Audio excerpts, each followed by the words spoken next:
I ricavi nel corso del 2018 sono stati di 180 milioni di euro, quindi di 5 milioni in aumento rispetto all'anno precedente.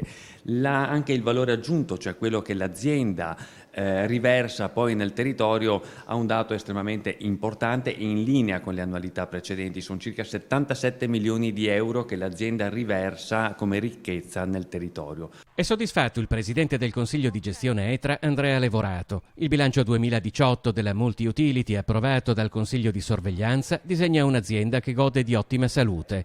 31 milioni di euro, ad esempio, sono stati investiti nel corso dell'anno in nuova rete acquedottistica, nuove fognature e impiantistica dei servizi ambientali. Grande sforzo e grande investimento è stato fatto anche per il recupero delle perdite idriche. Circa 500.000 di metri cubi sono stati recuperati attraverso interventi di manutenzione sul territorio gestito da ETRA.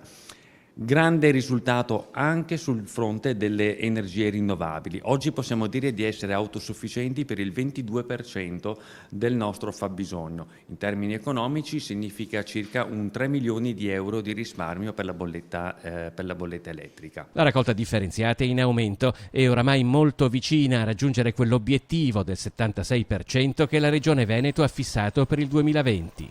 Direi che i risultati sono ottimi anche sul fronte degli utili. Sono 2 milioni e 8 gli utili prima delle imposte, 1 milione e 7 dopo le imposte, quindi direi un risultato estremamente positivo. L'azienda è in salute, ottimi sono gli indici di solidità economico-finanziaria che ci pone a questo punto, diciamo così, tra le aziende europee più virtuose.